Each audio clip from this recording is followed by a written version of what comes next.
सुप्रभात मेरे प्रिय विद्यार्थियों, आप सभी का हार्दिक स्वागत है कक्षा छठी के ई लर्निंग हिंदी के वसंत के कक्षा में।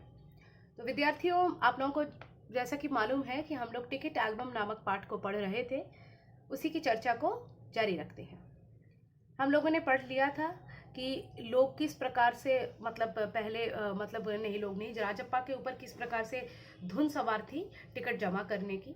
आगे क्या होता है, सुबह 8 बजे, मैं पढ़ा रही हूँ पृष्ठ संख्या 60 से, ठीक है। सुबह 8 बजे वह घर से निकल पड़ता, टिकट जमा करके सारे लड़कों के चक्कर लगाता। 2 ऑस्ट्रेलिया नहीं, यहाँ तक पीएच शायद पढ़ लिया था, 61 से होगा।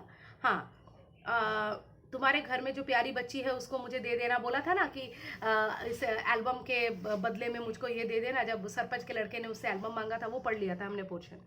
अब क्या है, पर अब कोई उसके एल्बम की बात तक नहीं करता। ये तो पिछला सिनेरियो है। राइट नाउ क्या सिचुएशन है, नागराजन के एल्बम के आ जाने के बाद उसके एल्बम के बारे में कोई देखना तो दूर, चर्चा भी नहीं करता है।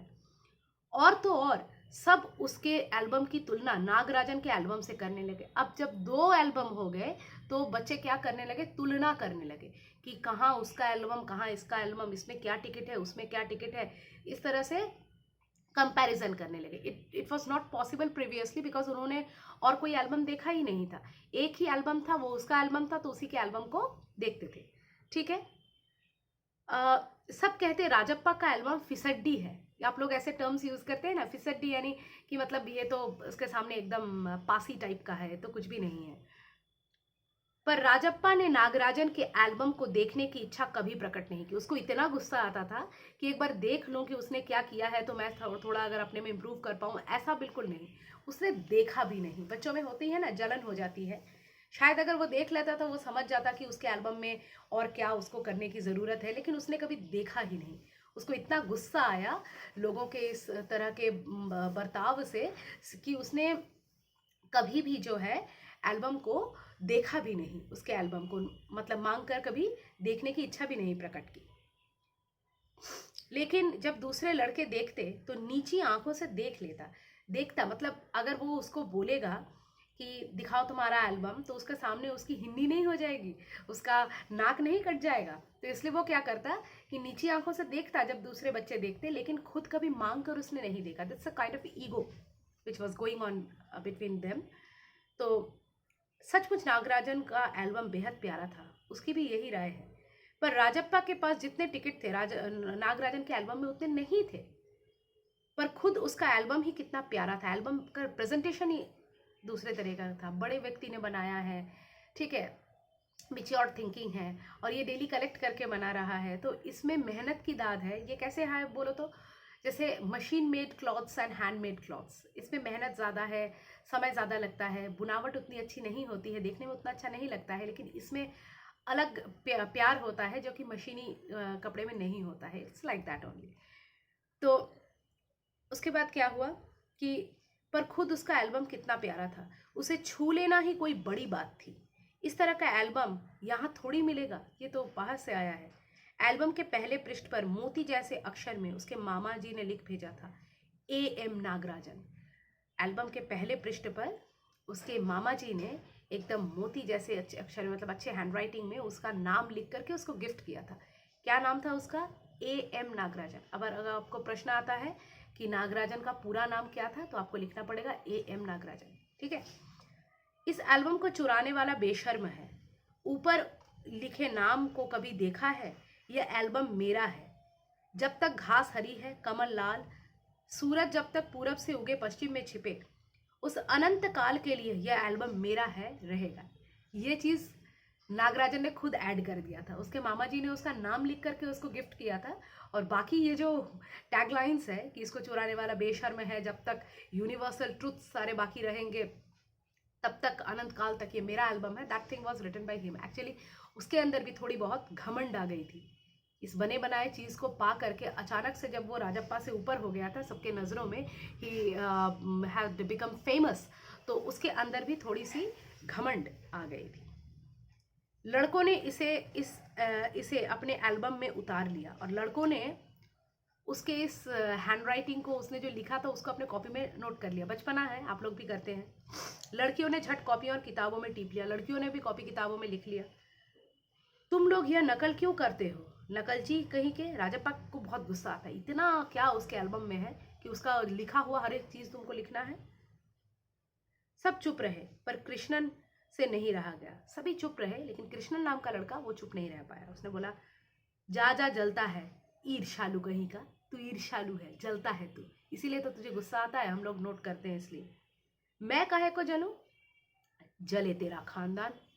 झगड़ा हो रहा है।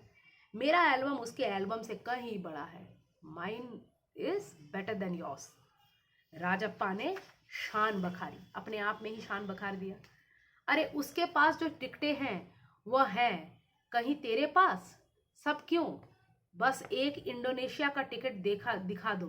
अरे पानी भरोगे, हाँ, कृष्णन ने छेड़ा। कृष्णा ने कहा, अरे कृष्णन ने बोला उसको, अरे राजप्पा, उसके पास जो टिकटें हैं, कैन यू इमेजिन, तुम उसके स्टैंडर्ड को मैच कर पाओगे, वो टिकटें हैं तुम्हारे पास, उसके सामने तो तुम पानी भरोगे, यानी उसके सामने तो तुम्हारा एल्बम कुछ नहीं है, एकदम पासी टाइप का है। क्योंकि उसका जो एल्बम है उसमें कितने सारे विदेशी टिकट लगे हैं, एक इंडोनेशिया का टिकट तो दिखाओ, तुम दिखा पाओगे, पर मेरे पास जो टिकट है वह उसके पास नहीं है। बात भी सही है। राजप्पा ने फिर ललकारा, उसके पास जो टिकट है वही दिखा दो। कृष्ण ने कहा, अच्छा ठीक है, जो उसके पास है वही, उन्हीं में से कोई एक टिकट तुम भी दिखाओ, तुम्हारे पास है कि नहीं। तुम्हारे पास जो है उसके पास नहीं है, लेकिन उसके पास जो है वो क्या तुम्हारे पास है। ठीक है, 10 रुपए की शर्त। बोला, हाँ ठीक है, 10 रुपए की शर्त। तुम्हारा एल्बम कूड़ा है। कृष्णन ने चीख करके उसको ललकारा, बोला, तुम्हारा एल्बम कूड़ा है, एकदम रद्दी है। अब सारे लड़के कोरस में उसको चिढ़ाने लगे, तुम्हारा एल्बम कूड़ा है। राजप्पा को लगा अपने एल्बम के बारे में बातें करना फालतू है, उससे कितनी मेहनत और लगन से टिकट बटोरे हैं। राजप्पा को लगा, इन लोगों को मैं क्या समझाऊं, इनके सामने ये सब बातें करना फालतू है, मैंने कितनी मेहनत से ये टिकट बटोरे हैं, ये भला क्या जाने। सिंगापुर से आए एक पार्सल ने नागराजन को एक दिन में मशहूर कर दिया। मैंने इतनी मेहनत की और सिंगापुर से आया ये जो पार्सल, इसने एक ही दिन में नागराजन को इतना मशहूर कर दिया। पर दोनों में कितना अंतर है, ये लड़के क्या समझेंगे। लेकिन मेरे और उसके एल्बम में जो डिफरेंस है, उस कला के पारखी को ही वो समझ में आएगा, ये लड़के कहाँ समझ पाएंगे। राजप्पा मन ही मन कुड़ गया यानी चिढ़ गया। स्कूल जाना अब खलने लगा, अब स्कूल जाना उसको पसंद नहीं आना, खलने लगा, अच्छा नहीं लगता। और लड़कों के सामने जाने में शर्म आने लगी, और बाकी लड़कों के सामने उसको जाने में शर्म आती थी। आमतौर पर शनिवार और रविवार को टिकट की खोज में लगा रहता। आमतौर पर वो शनिवार रविवार को टिकट की खोज करता था, परंतु अब घर घुसा हो गया, लेकिन आजकल पूरे दिन घर में बैठा रहता है। अब टिकट बटोरने की वो इच्छा नहीं है, क्योंकि दिखाने वाला कोई नहीं है। दिन में कई बार एल्बम को पलटता रहता, रात को लेट जाता। बेचारा बहुत दुखी था। सहसा जाने क्या सोच कर उठता, ट्रंक खोलकर एल्बम निकालता, एक बार पूरा देख लेता, कैसे हरकत कर रहा है। उसे एल्बम से चिढ़ होने लगी थी। कभी कभी लगता है जिस एल्बम से उसे इतना प्यार था, उस एल्बम से उसे चिढ़ होने लगी थी।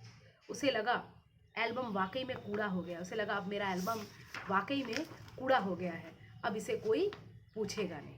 ठीक है, तो यहीं तक पाठ को रखते हैं, आगे बढ़ाएंगे पाठ को अगली कक्षाओं में। आप लोगों से मेरी गुजारिश है, क्योंकि आप लोगों की छुट्टियां चालू हो रही हैं, आप लोग थोड़ा चैप्टर्स को पढ़ लीजिए, इसे क्वेश्चंस को भी प्रिपेयर कीजिए। मैं कुछ दिनों से क्वेश्चंस पूछ रही थी आप लोगों से, आप लोग क्वेश्चंस को अच्छे से पढ़िए। चैप्टर के जो राइटर हैं उसके बारे में जानना भी ज़रूरी है आप लोगों को। राइटर का नाम, सारे चैप्टर्स के राइटर्स के नाम, पोइट्स के नाम जानिए। इसके में एक एक्स्ट्रा इन्फॉर्मेशन दिया है कि ये तमिल से अनुवादित है, इसको भी जानिए। अगर आपसे प्रश्न पूछा जाए कि कौन सी भाषा से अनुदित है ये चैप्टर, अनुदित यानी अनुवाद किया हुआ है, तो फिर आप फिर लिख पाएंगे। ठीक है, करते रहिए, अगले कक्षाओं में फिर चर्चा होगी। चैप्टर तो आप लोग शायद पढ़ भी चुके हैं, फिर भी एक बार पढ़ लीजिए, मैं बाद में आप लोगों को और थोड़ा कंप्लीट करा दूंगी। ठीक है, तब तक के लिए मुझे इजाज़त दीजिए, धन्यवाद।